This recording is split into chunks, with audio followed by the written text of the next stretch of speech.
17వ లోక్సభలో తాను ఎంపీగా దిగ్విజయంగా కొనసాగుతూ ఉన్నానని, ప్రస్తుతం త్వరలో జరగబోయే 18వ లోక్సభ ఎన్నికల్లో కూడా మరోసారి ఎంపీగా పార్లమెంట్లో అడుగు పెట్టబోతున్నానని కర్నూలు పార్లమెంట్ నియోజకవర్గం ఎంపీ డాక్టర్ సింగరి సంజీవ కుమార్ పేర్కొన్నారు.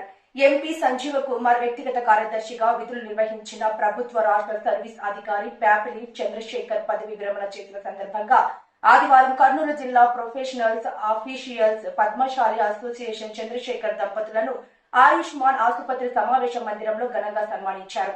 ఈయనతో పాటు గత 5 ఏళ్లుగా కర్నూలు జిల్లాలో పలు హోదాల్లో రిటైర్డ్ అయిన 23 మంది పద్మశాలి ఉద్యోగులను సతీ సమేతంగా సన్మానించారు.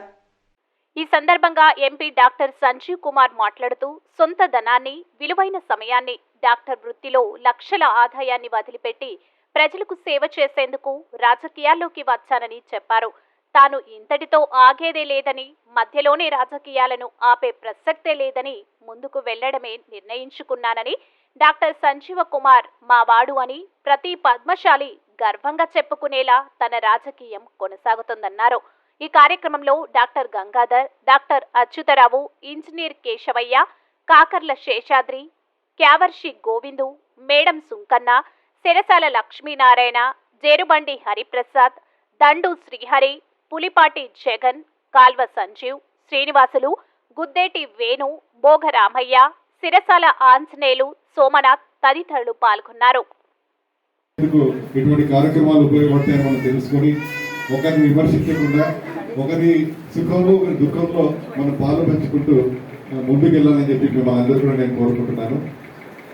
ఇందాక నాకు అన్నలాంటి చంద్రశేఖర్ చెప్పిన మాట ఏంటంటే, సార్ టెన్షన్ ఉంటారేమో, ఇప్పుడు రాజకీయంగా కొన్ని టర్బులెన్స్ ఉంది కదా అని అన్న ఒక మాట చెప్పారు ఆయన. యాక్చువల్గా ఇందాక అంకుల్ అన్నారు, అన్నగారు అన్నారు, సార్ ఇంతకుముందు కంటే మీ ఫేస్ లో గ్లో ఎక్కువ ఉంది ఎందుకు సార్ అంటున్నారు. డిఎస్పీ సిఐడి మన వాళ్ళే. నేను పడుకుంటే 2 నిమిషాలు నిద్రపోతాను.